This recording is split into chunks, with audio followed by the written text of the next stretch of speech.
Bueno, pues vamos allá con otro precioso capítulo de este precioso libro de nuestro hermano Angeloso que se titula Paz a vosotros. Vamos a estar leyendo un capítulo totalmente extraordinario. Pediría vuestra máxima atención porque es muy útil y es muy necesario de recibir los consejos que nos da nuestro hermano Angeloso por medio de la palabra. El capítulo es el sentimiento de autorrechazo.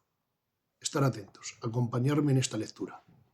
Si lo ves bien, dale un me gusta y comparte un comentario de bendición para que el YouTube pueda difundir a más gente y muchas personas puedan ser beneficiados de la palabra del Señor. Vamos allá. El sentimiento de autorrechazo. No eres lo que la gente dice que eres. Tampoco eres lo que tú piensas que eres. Eres lo que Dios dice que eres. Preciosa frase. Preciosa. Me encanta cómo comienza. La egolatría es la raíz de casi todos los pecados, la causa principal de los males que existen en la tierra. El ego significa yo. La tría significa adoración o culto. En el diccionario define la palabra egolatría de la siguiente manera: culto, adoración, amor excesivo a uno mismo. Este es sinónimo de egoísmo, la célula cancerígena que está enfermando a la sociedad. En el capítulo 18 del libro de Lucas encontramos los rasgos de un ególatra. Dijo también esta palabra a uno que confiaban en sí mismos como quien eran justos y menospreciaban a los demás. Dos hombres subieron al templo a orar. Uno era fariseo y el otro era publicano. El fariseo de pie oraba consigo mismo de esta manera: Dios, te doy gracias porque no soy como los demás hombres, ladrones, injustos, adúlteros, ni aun como este publicano. Ayuno 2 veces a la semana y doy diezmos de todo lo que poseo. En este hombre hallamos las características de un ególatra. Menospreciaba a los demás. Un ególatra es un envanecido, se ve perfecto, superior a los demás, y por esto mismo menosprecia a sus semejantes. Cuando el cielo relampaguea, el ególatra se arregla el pelo y mira al cielo, pues cree que la luz de los relámpagos son los destellos de la cámara fotográfica de Dios, el cual le está echando fotos. Oraba consigo mismo. En ningún momento resaltó alguna de las virtudes divinas, sino las suyas propias. No estaba rindiendo culto a Dios, sino a sí mismo, pues el Dios del ególatra es él mismo. El fariseo puesto en pie. El ególatra no reconoce su pequeñez, no siente la necesidad de Dios y por lo tanto no se humilla ante Dios, ni siquiera ante el Todopoderoso. Así es un ególatra. Solo se ama a sí mismo, canta sus virtudes, menosprecia a los demás, todo lo quiere para él y no siente ni reconoce la necesidad que tiene de sus semejantes ni de Dios. Son, como dicen las Escrituras, amadores de sí mismo y cuyo Dios es el vientre. Hay un dicho popular, una frase, que dice así: a quien ama tanto el protagonismo, no le importa ser el cadáver de todos los entierros. Almicas, qué fuerte, ¿eh? Este fariseo no fue justificado por Dios. Ningún ególatra cuenta con el favor de Dios. Pues como está escrito, al creído lo mira Dios de lejos. Pero además de ser pecado, la egolatría y el egoísmo son dos grandes ladrones de felicidad. Hay un rótulo aquí. Jesús te ordena que te ames. Ahora bien, si la egolatría tiene su peligro, el sentimiento de autorrechazo también lo tiene. E incluso pienso que el que tiene un sentimiento de autorrechazo se siente mucho más infeliz que el ególatra, ya que el ególatra vive en un mundo fantástico, que aunque sea imaginario, es un mundo bonito para él. Y evidentemente en su mundo imaginario, el ególatra es el rey. ¿Por qué habría que ser sumamente tonto? Porque habría que ser sumamente tonto como para crear un mundo y ser el barrendero. Esto es una frase de nuestro hermano Angeloso. Pero qué deprimente es el mundo imaginario en el que vive el que posee sentimientos de autorrechazo y de inferioridad. Dice un rótulo: amarás a tu prójimo como a ti mismo. Si examinamos detenidamente estas palabras del maestro, hallamos que además de amar a nuestro prójimo, debemos también amarnos a nosotros mismos. La frase como a ti mismo implica que el amor hacia los demás depende en gran parte que con equilibrio que nos amemos a nosotros mismos. Como hemos dicho, la egolatría es un gran pecado, pero no es el amarse a sí mismo la forma inteligente y equilibrada. El maestro por excelencia, con su mandamiento, marcó el equilibrio. Amarás a tu prójimo como a ti mismo. Amarnos, amar y amarnos, amarnos y amar, dos indispensables claves para disfrutar de la felicidad.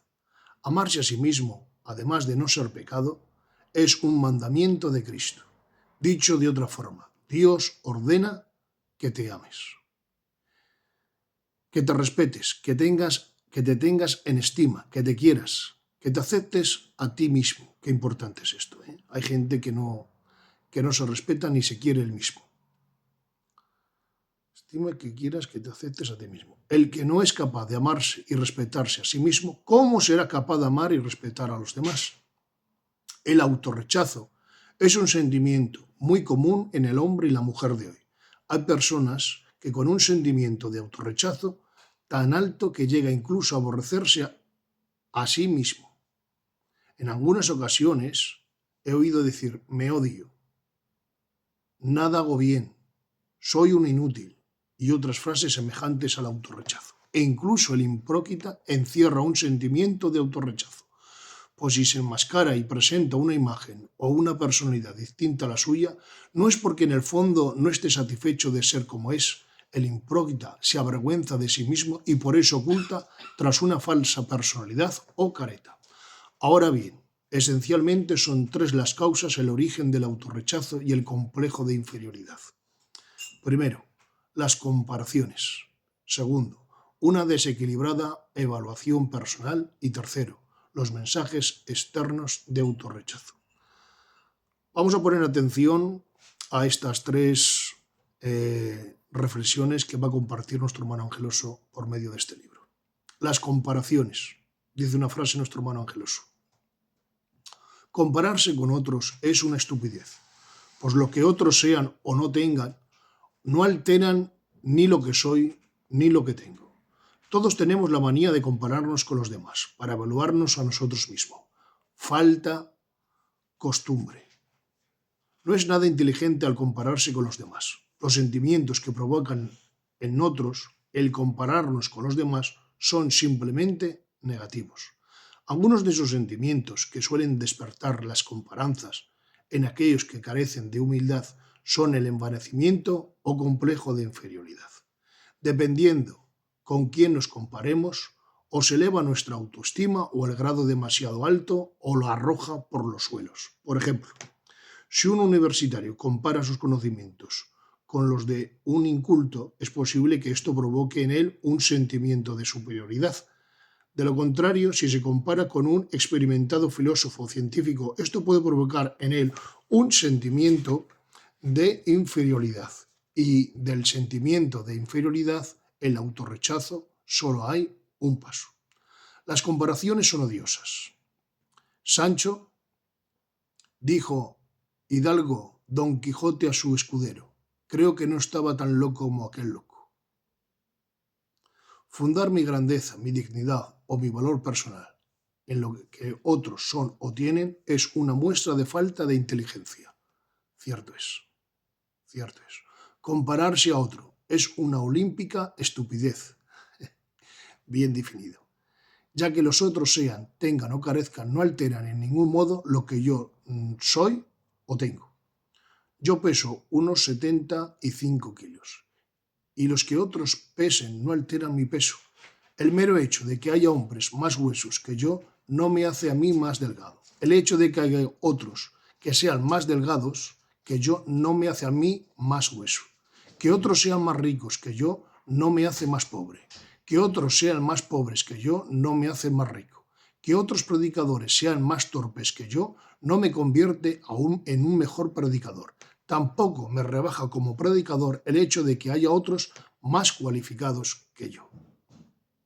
Hay que entender estas verdades y asimilarlas, porque ellas nos sacan del error y de este sentimiento, del autorrechazo y de las comparaciones que son odiosas. Lo que quiero decir es que lo que somos no depende de lo que otros son o dejen de ser. Somos lo que somos independientemente de lo que otros sean. Y tenemos lo que tenemos, independientemente de lo que otros tengan o carezcan. Por lo tanto, nunca nos comparemos con nadie, ni compitamos con nadie. Lo que realmente puede alterar lo que somos y tenemos es nuestra conducta, nuestras decisiones y el trabajo. Vamos con el segundo rótulo. Una desequilibrada evaluación personal. Estén atentos. Este es el problema que tenía Moisés cuando Dios lo llamó desde la zarza. Así está escrito. Entonces Moisés dijo a Jehová: Oh Señor, yo jamás he sido hombre de fácil palabras, ni antes ni después que tú hables con tu siervo, porque yo soy tardo de boca y de lengua. Oh Señor, por favor, envía a otra persona. Esta cita está en Éxodo capítulo 4, versículo 10 al 13. Moisés tenía la autoestima por los suelos a causa de una desequilibrada evaluación personal. En sus palabras, yo jamás he sido hombre fácil de palabras. Encontramos como Moisés mira hacia su pasado para ver sus fracasos. En las palabras, porque yo soy tardo de boca y de lengua. Hallamos que orientaba su mirada hacia sus carencias. Moisés tan solo veía el pésimo de su pasado y de su presente, pero en ninguna manera veía las abundantes virtudes. De Moisés dicen las Escrituras que era un hombre espiritual, amante de la comunión con Dios, el más manso de toda la tierra, paciente, responsable, valiente, poderoso en palabra y en sabiduría. Además conocía bien el desierto por donde tenía que guiar a Israel. Pero él no veía sus abundantes virtudes, sino tan solo que era torpe de lengua. Y esta desequilibrada evaluación que hizo de sí mismo distorsionó la verdadera imagen y el gran valor de su propia persona, hasta el punto de verse inútil y de sugerir al propio Dios que se estaba equivocando con él, que debía buscar a otro más cualificado para la labor que le encomendaba. Entonces Moisés dijo a Dios: ¿Quién soy yo para ir a Faraón? Oh Jehová, por favor, envía a otra persona. Estas frases ponen en relieve la baja autoestima y el complejo de inferioridad que había en el corazón de Moisés. ¿Quién soy yo? Moisés tenía un problema de identidad. No sabía quién era ni lo que tenía. No tener claro lo que somos y tenemos es un problema. Eso es importante. Es importante saber quién eres y qué es lo que quieres. Cuando hayas encontrado esas dos respuestas, simplemente te hace falta en esta vida tiempo y ocasión para alcanzar lo que te propongas, siempre bajo el permiso de la voluntad de Dios. Es decir, envía a otra persona, revela la forma clara que se tenía por inferior a otros. La actitud y el pensamiento de Moisés son algo muy habitual en el hombre y la mujer de hoy. A través del tiempo, vamos almacenando en el desván de nuestros corazones todos nuestros éxitos y fracasos vividos en los estudios, en el trabajo, en el amor, en nuestras aspiraciones de fe, etc. Y normalmente lo que más recordamos no son los éxitos, precisamente, sino los fracasos, las frustraciones y los errores, y las meteduras de pata, porque estas son las que más nos marcan. Además de los fracasos del pasado que nos persiguen, también contamos con nuestros defectos y con nuestras carencias espirituales, humanas, materiales del presente. Y es cosa bien sabida por todos que los humanos tenemos la tendencia a mirar hacia nuestro pasado y hacia nuestro presente para evaluarnos a nosotros mismos. Pero evaluarse no es negativo. Lo negativo está en que cuando nos evaluamos no lo hacemos en relación al conjunto de nuestros éxitos y fracasos, nuestras virtudes y defectos, nuestras carencias y posesiones, la cual sería la forma más inteligente de hacerlo, sino que solo en relación con nuestros fracasos, defectos y carencias. Y si al compararnos a los demás puede provocar el sentimiento de inferioridad y una baja autoestima, la falta de actitud de evaluarnos a nosotros mismos en relación a lo negativo lo grava aún más. Si queremos evaluarnos, debemos hacerlo de forma inteligente, como dijo Pablo. Digo pues que cada uno de vosotros por la gracia que me ha sido dada, que nadie tenga más alto concepto de sí del que deba tener, más bien que piense con cordura. Es muy importante tener una mente sana para pensar con cordura de sí mismo. Cada uno piensa de sí con cordura y con inteligencia, y sin duda alguna la forma más inteligente de evaluarnos es en relación a nuestros defectos y virtudes, nuestros fracasos y éxitos, nuestras carencias y posesiones. Porque el valor de una persona no está determinado por una experiencia o un momento aislado en la vida, sino por el conjunto de toda una vida y conducta. Si nos juzgamos y nos valoramos por un momento aislado en nuestra vida, no seremos equitativos ni justos con nosotros mismos. Por ejemplo, si juzgamos a Saúl por el momento en el que vemos profetizando con los profetas, pensaríamos que era un gran hombre de Dios. Pero nos equivocaríamos, pues examinando la trayectoria de su vida hallaremos que amaba más la opinión del pueblo que la de Dios, que fue un desobediente a la palabra de Dios, que consultó a la divina y que era un celoso, un asesino y un largo etcétera. De lo contrario, si juzgamos a Elías cuando estaba bajo el enebro pidiendo la muerte y huyendo de Jezabel, pensaríamos que es un cobarde y un esclavo de sus emociones, pero cometeríamos una injusticia, pues si examinaríamos su vida y su conducta, veríamos que fue un verdadero hombre de Dios, valiente, lleno de fe y temeroso de Dios. Dice una frase de nuestro hermano Enrique de Zamora y Angeloso.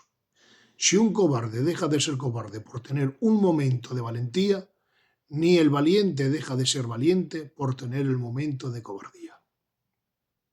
Está muy bien. Atiende este consejo. Deja de juzgarte y etiquetarte a ti mismo por un fracaso o por un defecto o alguna carencia, pues estoy seguro que tienes virtudes, capacidades y algún don natural o espiritual. Que hayas tenido algún fracaso no te convierte en un fracasado. Preciosa frase. Vamos con el tercer apartado. Los mensajes discriminatorios.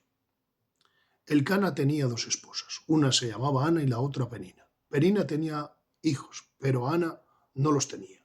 Y cuando llegaba el día que Elcana ofrecía sacrificio, daba porciones a Penina, su mujer, y a todos sus hijos e hijas. Mas a Ana le daba una mejor porción porque le amaba.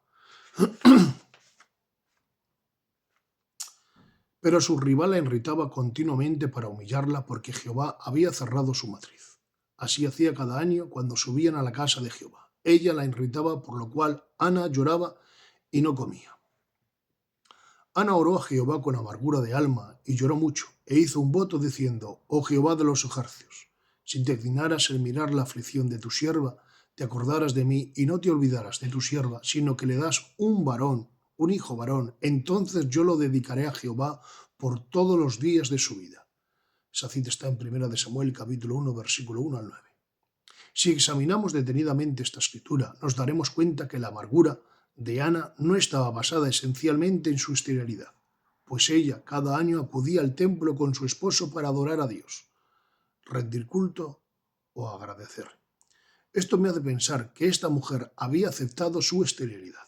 Además, Ana tenía un buen esposo que la amaba y que la había aceptado tal y como ella era. Ana deseaba un hijo, pero la irritación y la amargura de espíritu que parecía era más bien el fruto de los mensajes discriminatorios que recibía constantemente de Penina, su rival. Así está escrito, y ella la irritaba, por lo cual Ana lloraba y no comía. Penina le hizo creer que era una mujer inútil, inservible. Si leemos entre líneas en la oración que hizo Ana, podemos ver su sentimiento de autorrechazo. Oh Jehová de los ejércitos, si te dignas a mirar mi aflicción y no te olvidaras de tu sierva, sino que le darás un hijo varón, entonces yo lo dedicaré a Jehová por todos los días de mi vida. Notad que ella solo deseaba tener un hijo, aunque luego éste fuera apartado de ella toda su vida para dedicársela a Dios. Porque en el fondo lo que ella más necesitaba era sentirse madre, a lo que es lo mismo sentirse útil. El mundo está superpoblado de peninas, personas de frente alta, conciencia baja, mente corta y lengua larga. ¿Qué piensa que por no tener algún alto rango, más dinero o ser cierta etnia, son superiores y menosprecian y discriminan a sus semejantes. Ya desde niño se recibe constantemente por penina la sociedad mensajes de menosprecio y de rechazo, tanto en los colegios, en la calle como en la propia casa. Mensajes destructivos tales como eres inútil, eres tonto, siempre serás un fracasado, te has manchado, tu hermano es mejor que tú, gordo, feo, negro, gitano, judío. En muchos casos, estos calificativos de desprecio continuarán en la edad adulta, en el trabajo, en la calle e incluso en el hogar por la propia pareja. Cuando tales cualificativos y mensajes de desprecio son muy constantes, llega el momento en el que llegamos a creérnoslos.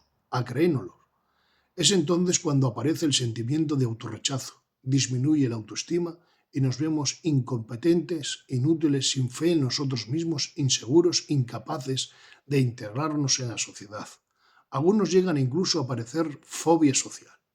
Estas tres causas mencionadas son las que provocan en el hombre y la mujer el sentimiento de autorrechazo y el complejo de inferioridad.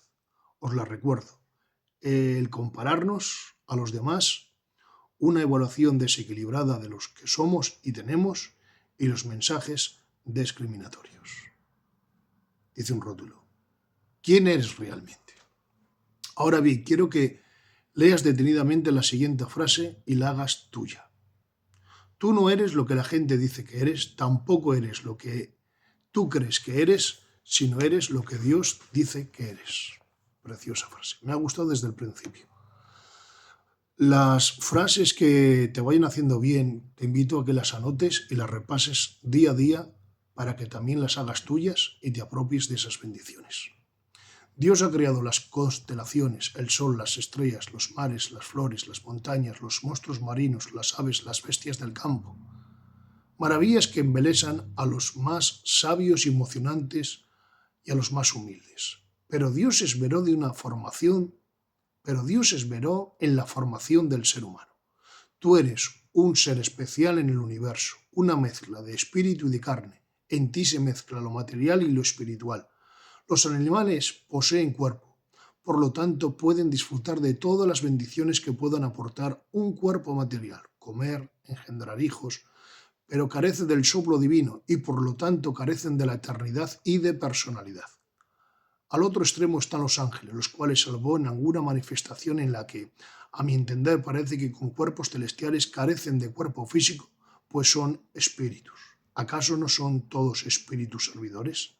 Por lo tanto, los ángeles, por ser espíritus, poseen eternidad y personalidad, pero al carecer de cuerpo, no disfrutan de las bendiciones que éste aporta. Los ángeles no pueden multiplicar su existencia, puesto que no poseen código genético. Pero Dios creó al hombre con una naturaleza especial, ya que le dio cuerpo semejante al de los animales. Se siembra cuerpo animal, resucita cuerpo espiritual. Hay cuerpo animal y cuerpo espiritual. Cita bíblica, 1 Corintios capítulo 15, versículo 44. Le dio espíritu a la semejanza de ángeles, de modo que por cuanto el ser humano posee cuerpo, puede gozar de las bendiciones de gustar alimentos, de ser y sentirse padre y de disfrutar de todas las bendiciones que un cuerpo pueda aportar. Y por cuanto posee espíritu dado por Dios, no creado, como posible sea el caso de los ángeles. Está dotado de eternidad y personalidad como los ángeles. El ser humano fue creado con capacidad para tener relación tanto con el mundo material como con el mundo espiritual. Mira si eres especial. Es decir, el cuerpo le permite tener contacto con el mundo material y el espíritu capacita para tener comunión con Dios, del cual es imagen y semejanza. Si puedes decir que el hombre es una mezcla de animal y ángel, ya que en él se mezcla parte de las dos naturalezas. Así pues, tú que estás leyendo este libro, seas quien seas, ya te llames como te llames y sea cual sea tu color de piel, por el mero hecho de ser humano, ya eres una obra especial en el infinito universo, como dijo el poeta. El hombre es el más grande que el mar, aun cuando éste lo está ahogando, pues el hombre sabe que está muriendo y el mar ignora que le está matando. No existe gloria terrenal en el hombre que pueda conseguir que le aporte más dignidad que el hecho de ser humano. Ni el dinero, ni los rangos, ni la fama, ni otro ornamento terrenal puede hacer más grande al ser humano de lo que ya es. El ser humano es grande por el simple hecho de ser humano, imagen y semejanza de Dios. Y dice un rótulo, la sublime gloria de ser hechos hijos de Dios. Nunca serás más grande de lo que ya eres, un hijo de Dios. Ahora aquí Dios nos está dando identidad para que te valores y aprendas a saber, no desde la crítica de lo que piensan o que creen o que te dice el demonio a través de pensamientos negativos, sino que Dios nos está marcando ahora mismo la posición y la identidad que tienes delante de Él. Pero si ser imagen y semejanza divina tiene gloria, aún más gloria el hecho de ser un hijo de Dios, en la dispensación de la gracia. Y es cuando el ser humano entra en la gracia de Cristo, recibe una dicha y una dignidad aún mucho más excelente de lo que ya tiene por el hecho de ser humano, la dicha de ser hijo de Dios. No hay grado ni rango más grande que ser hijos de Dios. Vamos a explicar la gloria que implica para el hombre el ser hecho hijo de Dios en el presente dispensación de gracia. El escritor del libro de Job llama a los ángeles hijos de Dios. Así está escrito: aconteció cierto día que vinieron los hijos de Dios para que se presentaran ante Jehová, según Job 1:6. Pero el escritor de la carta de los Hebreos, con una pregunta retórica, hace una aclaración con respecto a la relación de Dios a sus ángeles. ¿A cuál de los ángeles dijo Dios: jamás mi hijo eres tú, yo te he engendrado hoy? La respuesta es evidente: a ninguno. Esto quiere decir que los ángeles son considerados hijos de Dios por creación, pero no por engendramiento. Sara y Rebeca y Raquel, las tres principales mujeres de los primeros patriarcas, eran estériles, pero Dios, que siega donde nadie sembró y recoge donde nadie esparció, las tres matrices estériles formó a la gran nación hebrea, a la que eligió para que fuera testigo de la gloria divina en la tierra. Y estando los hebreos en el desierto, Moisés les llamó hijos de Dios. Vosotros sois hijos de Jehová vuestro Dios, según Deuteronomio 14:1. Dios les formó, les apartó y los llamó hijos, pero son hijos por elección o por adopción. Pero al igual que los ángeles, ellos tampoco fueron engendrados por Dios y por lo tanto jamás participaron de la naturaleza divina. Ahora bien, si los ángeles y los hebreos son llamados por los escritores bíblicos hijos de Dios, ¿por qué Juan dijo de Jesucristo que era el unigénito Hijo de Dios? De tal manera amó Dios al mundo que ha dado a su Hijo unigénito. No existe contradicción alguna de las Sagradas Escrituras. Lo que Juan quería aclarar es que Jesucristo era y es el único Hijo de Dios por naturaleza. Ni Israel ni los ángeles habían participado jamás de la naturaleza del Padre. Pero Jesucristo, dijo el apóstol, en el principio era el Verbo y el Verbo era con Dios y el Verbo era Dios. Jesucristo no es un hijo como Adán, los ángeles o los hebreos. Jesucristo es el Hijo de Dios. Esto explica el por qué los judíos lo querían apedrear como él decía que era el Hijo de Dios, porque esto implicaba ser igual a Dios. Jesucristo era el único Hijo de Dios, pero ahora, en la gracia de Cristo, Juan dice: pero a todos los que le recibieron, a los que creen en su nombre, les dio potestad de ser hechos hijos de Dios, los cuales no son engendrados de sangre, ni de voluntad de carne, ni de voluntad de varón, sino de Dios. Juan deja bien claro que los que creen en Cristo y reciben como Señor y Salvador son hechos hijos de Dios, puesto que son engendrados de Dios. Y es que la gracia de Cristo en el creyente es adoptado y engendrado. Pero cuando vino el cumplimiento del tiempo, Dios envió a su Hijo, nacido de mujer y nacido bajo la ley, para que redimiese a los que estaban bajo la ley, a fin de que recibiesen la adopción de hijos. Y por cuanto sois hijos, Dios envió a vuestros corazones al Espíritu de su Hijo, el cual clama, Abba Padre.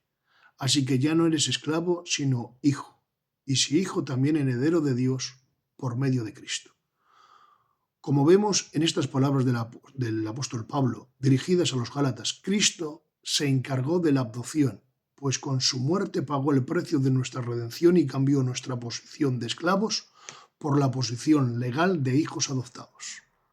Qué gracia más grande. Esto es para parar el vídeo y dar gracias a Dios durante un rato.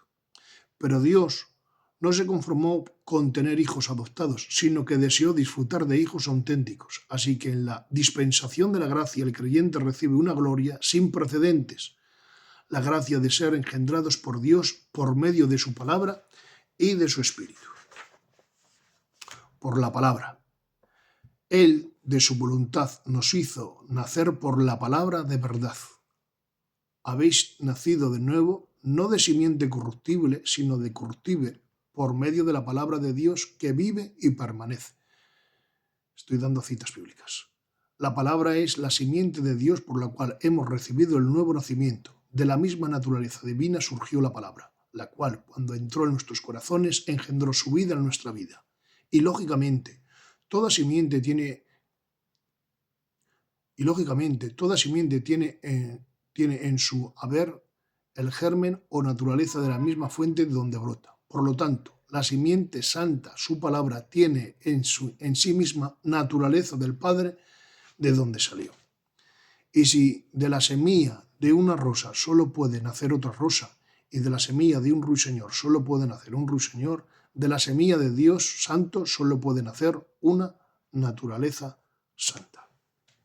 Por el Espíritu. De cierto os digo que a menos que uno nazca de agua y de espíritu, no puede entrar en el reino de Dios. Por tanto, por cuanto sois hijos, Dios envió a nuestros corazones el espíritu de su Hijo, que clama Abba Padre. Así que ya no eres más esclavo, sino hijo. Por el Espíritu Santo que ha recibido el creyente, clama Abba Padre. Un clamor es mucho más que una mera palabra que sale de los labios. Hay palabras o frases que pueden ser premeditadas y ensayadas. También es posible expresar con los labios palabras que no sienten el corazón. Pero no existen clamores impróquitas. Un clamor siempre es sincero. No se premedita ni se ensaya, sino que se nace espontáneamente del corazón.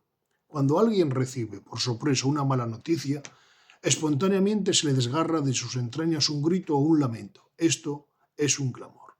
Pues bien, cuando por el Espíritu llamamos a Dios Padre, no es una mera expresión ensayada ni premeditada ni protocolaria, sino un clamor que desgarra desde nuestras entrañas porque desde dentro nos sentimos y somos hijos de Dios. ¿Recuerdas aquel momento cuando te encontrabas en angustia? ¿Cómo te arrojaste de rodillas al suelo y mirando al cielo clamaste: Padre, ¿acaso le permitiste o lo ensayaste? En ninguna manera. Le llamaste Padre porque eres un hijo engendrado por Dios, engendrados por la simiente de la palabra de Dios y por el poder del Espíritu Santo. Por esta causa Pedro se atreve a decir que somos participantes de la naturaleza divina, así está escrito en su propia mano. No han sido dadas preciosas y grandísimas promesas para que por medio de ellas llegáramos a ser participantes de la naturaleza divina. El hecho de que participemos de su naturaleza divina implica que Jesucristo ha dejado de ser el unigénito Hijo de Dios para convertirse en el primogénito entre muchos hermanos. Así está escrito. Sabemos que a los que antes conoció también los predestinó para que fuesen hechos conforme a la imagen de su Hijo, a fin de que Él sea el primogénito entre muchos hermanos. Por tanto, el que santifica Cristo, como el que son santificados los creyentes, todos provienen de uno. Por esta la razón, Él no se avergüenza de llamarnos hermanos. El Padre nos acepta como hijos y Cristo Jesús nos acepta como hermanos y coherederos de una herencia incorruptible. Aunque los ángeles, Adán e Israel son considerados hijos de Dios, jamás se dirigieron a Él como Padre. Los ángeles llaman al Todopoderoso Señor, Creador y Dios. Y los santos de las dispensaciones pasadas, patriarcas, profetas y sacerdotes y reyes, le llamaban Jehová, Elohim, Adonai, pero jamás nadie le llamó Padre. Si alguno se atrevía a llamar a Dios Padre, era tenido como blasfemo. Tampoco existen en los registros bíblicos ningún caso en el que Dios llamara hijo a un hombre o ángel. ¿O cuál de los ángeles dijo Dios jamás, mi hijo eres tú?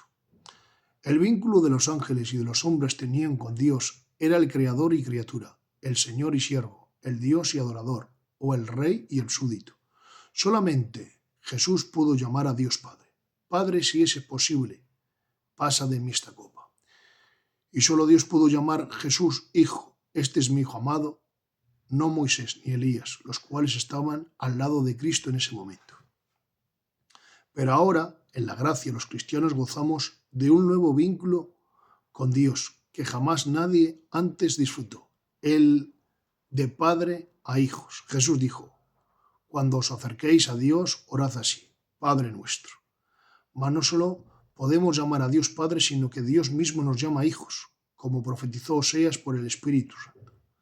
Llamaré pueblo mío al que no era pueblo, y en lugar donde se les dijo, vosotros no sois pueblo mío, allí serán llamados hijos del Dios viviente.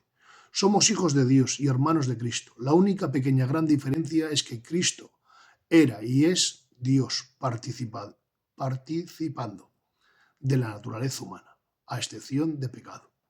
Mientras que el creyente es un humano participando de la naturaleza divina. No somos dioses, pero por la palabra y el Espíritu que hemos recibido participamos de una naturaleza santa. Un rótulo. Imposible ser grande. Está escrito del hombre que es su condición natural en un poco menor que los ángeles. Es un poco menor a los ángeles. Cuando contemplo tus cielos, obra de tus dedos, la luna y las estrellas que tú formaste, digo, ¿qué es el hombre para que lo des, para que de él te acuerdes, y el Hijo del Hombre para que lo visites? Lo has hecho un poco menor que los ángeles.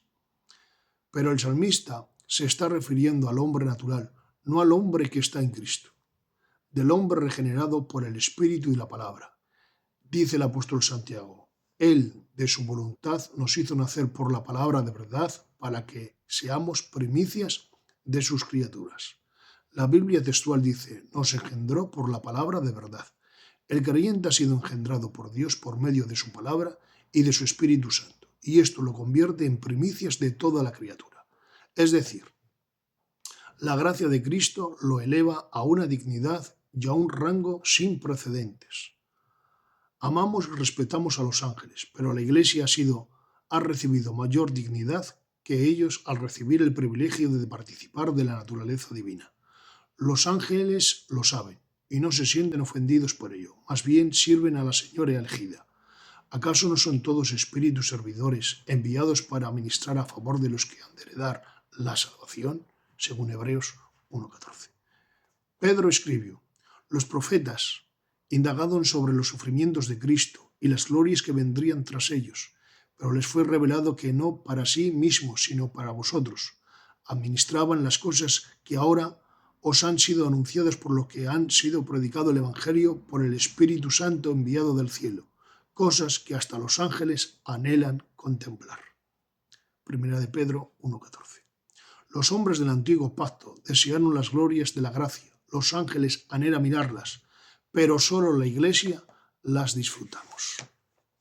Estoy gozando con este capítulo, La gloria más grande que Dios nos ha dado a los verdaderos creyentes no han sido los ministerios, ni los dones, ni el reino, ni el cuerpo glorificado, ni el cielo, sino el inefable privilegio de ser participantes de su propia naturaleza.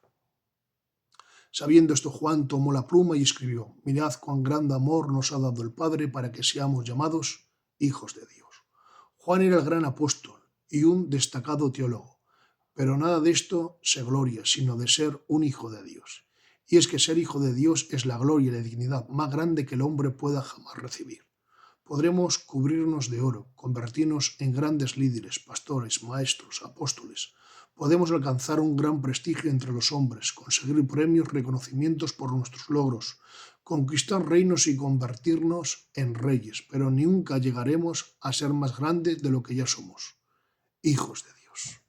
Si antes hemos dicho que el hombre natural es una mezcla de animal y ángel, podemos decir que el hombre regenerado es una mezcla de animal y ángel, y Dios, ya que Él se mezcla parte de las tres naturalezas, cuerpo semejante a los animales para gozar del mundo material, espíritu a la semejanza de los ángeles para disfrutar de la eternidad y de la comunión con Dios, y la naturaleza divina por el Espíritu Santo y por la palabra que mora en su corazón, para disfrutar de todos los dichos derechos de hijos. ¿Lo ves? No eres un pobre hombre, no eres una pobre mujer. Eres mucho más de lo que tú te crees o de lo que la gente dice de ti. Es cierto. No eres más que nadie, pero no eres menos que nadie. ¿Cuál es tu precio? Y pesaron por salario mío 30 piezas de plata. Pero imaginarme la escena cuando Judas y los judíos negociaron la compraventa del Mesías.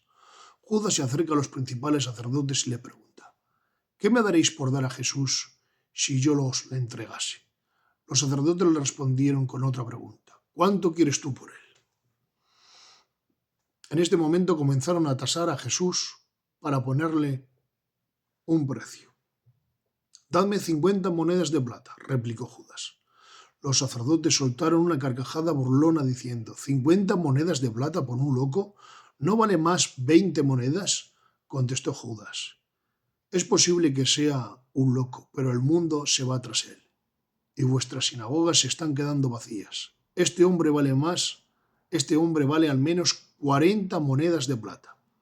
Los sacerdotes dijeron: «Mira, vamos a ser generosos contigo, ni para ti ni para nosotros. Te damos a dar 30 monedas de plata y no hables más». A Judas se le escapó una sonrisa de satisfacción y, estrechándole la mano, dijo: «Trato hecho». El peor trato de la historia. No hay mayor tormento en el infierno que Judas. Increíble. Por 30 monedas vendiste al Salvador. Así estarán torturando a los demonios por la eternidad. Impresionante. Hay una frase de nuestro hermano Angeloso que dice: «Fue un gran menosprecio ponerle precio a quien no tenía precio». ¡Ay, qué bonito!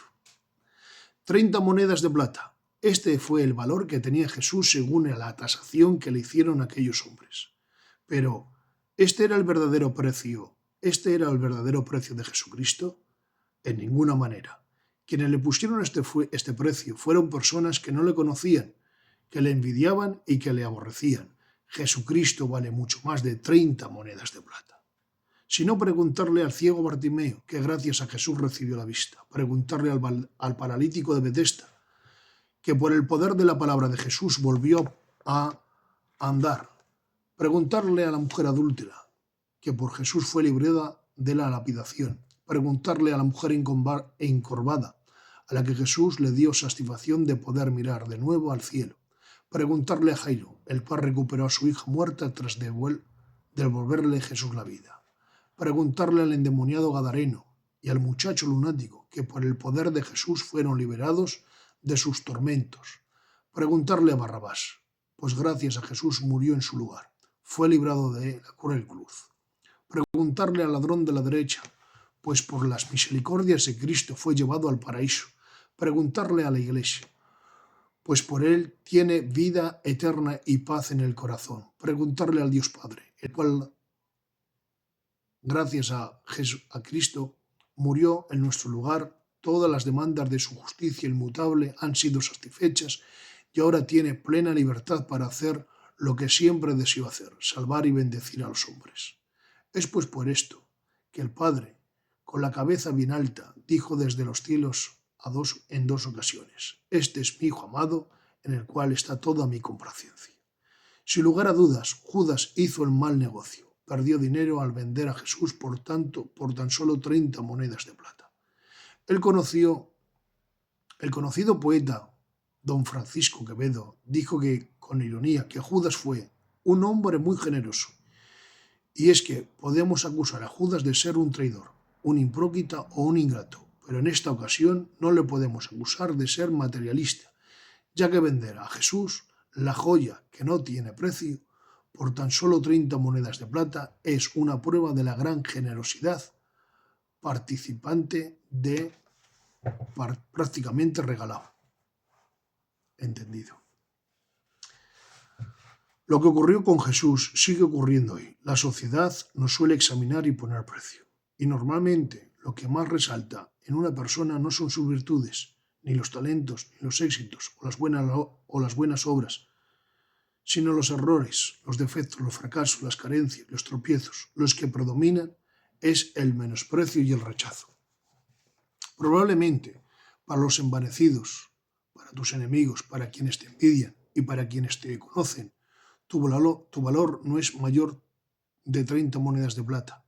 Pero pregúntale a tu pareja, a tus hijos, a tus padres, a tus amigos, a tu familia, a tus hermanos en Cristo, a los que te conocen, a los que te quieren y te necesitan, y te dirán que tu valor es mucho mayor de 30 monedas de plata. Pero si realmente quieres conocer cuál es tu valor exacto, pregúntale a quién te creó, pues nadie conoce tu verdadero valor más que él. ¿Qué verdad es? Dice una palabra nuestro hermano Angeloso, una frase. Tienes tanto valor para Dios que el universo lo creó para ti. Qué bonito, ¿eh? Dios ha creado el inmenso sol para alumbrarte, la luna y las estrellas para iluminarte de noche, los alimentos para nutrirte, el agua para calmar tu sed.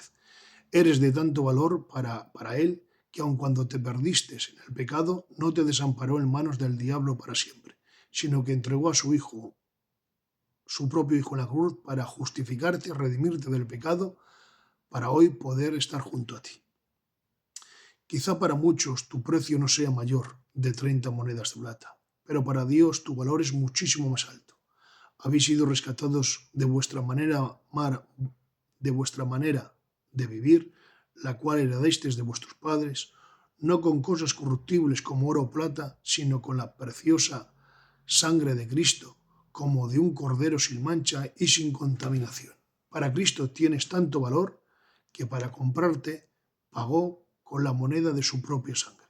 Y sí es cierto que cuando un pecador se arrepiente, hay gozo en el cielo.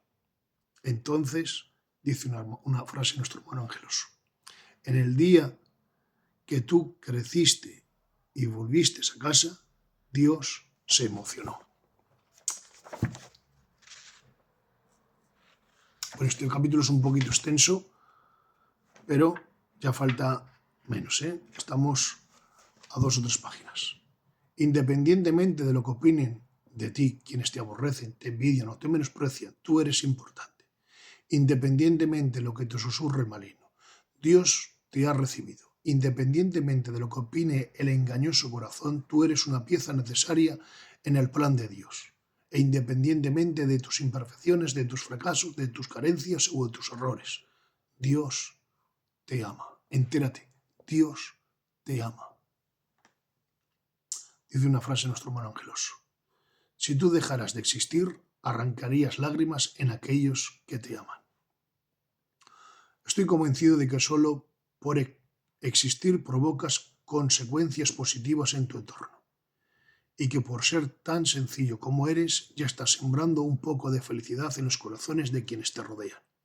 ¿Has pensado alguna vez en el negativo efecto que provocarías a tu alrededor si dejaras de existir? Piensa que si una gota de agua dijera voy a evaporarme, pues yo sola no puedo llenar un cubo. Entonces no existirían los ríos, ni una letra dijera voy a pedir al escritor que me borre del papel, pues yo sola no puedo formar una palabra. Entonces nunca se escribirían libros. Si un átomo dijera voy a echarme a un lado, pues yo no puedo formar una piedra, entonces no existirían las montañas. Ni una oveja dijera voy a quitarme la vida, pues yo sola no puedo crear un panal, entonces no existirían las colmenas. Como esa pequeña gota de agua, esa letra, ese diminuto átomo o esa vulnerable abeja Cada uno de nosotros somos necesarios para formar un hogar, una familia, una iglesia, una sociedad. Sin nosotros la sociedad, la iglesia, nuestras familias y nuestros hogares estarían incompletos. Dice una frase nuestro hermano Angeloso. Es cierto que sin ti Dios seguiría siendo Dios, pero no se sentiría igual. Eres importante, eres un hijo de Dios. Ciertamente aún hay cosas en nosotros que no son positivas y que debemos de esforzarnos para parecernos cada día más a Cristo. Pues como bien dijo Pablo, la voluntad de Dios es vuestra santificación, ser imitadores de Dios como hijos amados. Pero no debemos olvidarnos de que Dios nos ha recibido tal y como somos. Dios no se goza de nuestros tropiezos, ni de nuestras imperfecciones, ni de nuestras faltas, pero sí se goza de tenernos a su lado, de que seamos suyos y que estemos en su taller para moldearnos. Si Dios te ama a pesar de conocerte, te acepta tal y como tú eres y de manera progresiva te irá perfeccionando para que cada día te parezcas más a Él. Gracias, Señor, por esa preciosa obra. Y si Dios te ha aceptado, no porque te aceptes tú, sino porque te ama, porque no te amas tú, y si Dios te respeta, ¿por qué no lo haces tú? Ámate, quiérete, respétate, estímate, acéptate. Eleva hoy tu baja autoestima. El autorrechazo, el complejo de inferioridad son ladrones de felicidad. Si para agradar a Dios tenemos que cambiar de conducta, de vocabulario o de actitud, hagámoslo. Avancemos en la santidad, y no solo por agradar a Dios, sino también porque nuestra felicidad avanza en relación con nuestra satisfacción. Pero debemos de santificarnos desde la aceptación a nosotros mismos. Debemos de despojarnos de ciertas actitudes negativas, pero nunca debemos despojarnos de nuestra identidad. Es de sabio imitar lo bueno de otras personas, pero sin dejar de ser quienes somos. Es importante que reconozcamos y honremos y valoremos a quien lo merece, pero no es bueno que idolatremos a nadie, pues nadie es más grande que nadie. No trates de ser como yo soy, pues ya tiene el mundo bastante conmigo. Trata de ser tú mismo, pues el mundo te necesita a ti tal y como eres. Dice una frase de nuestro hermano Angeloso. No nos prives de la bendición de tu personalidad imitando a otro. Cada persona debe ser quien es y sentirse orgulloso de ello. Si eres negro o blanco, siéntete dichoso de ello. Si eres gitano o de otra etnia, siéntete dichoso de ello. Si eres hombre o mujer, siéntete dichoso de ello. Si eres rico o cartero, siéntete orgulloso de ello. Procura de agradar a los demás, pero no al precio de renunciar a tu propia identidad y a tus principios. ¿Acaso vamos a comportarnos como hipócritas solo para conseguir el respeto de los demás? Quien quiera amarte, que lo haga aceptándote tal como tú eres. No condiciones tu autoestima ni tu felicidad a lo que la gente opine o diga. Es una frase de nuestro hermano Angeloso. Acuérdate de la misma gente que pretendía hacer rey a Jesús. Luego gritaban a Pilatos para que lo crucificara. Y los naturales de Malta que decían que Pablo era un homicida, que huía de la justicia, poco después decían que eran un dios. El hombre te sube al cielo para luego dejarte caer. Quien hoy te elogia, mañana te condena. Quien hoy te abraza, mañana es posible que te venda. Por lo tanto, no pongas oído a la gente que te dice de ti, ni digas sí cuando lo que quieres decir no.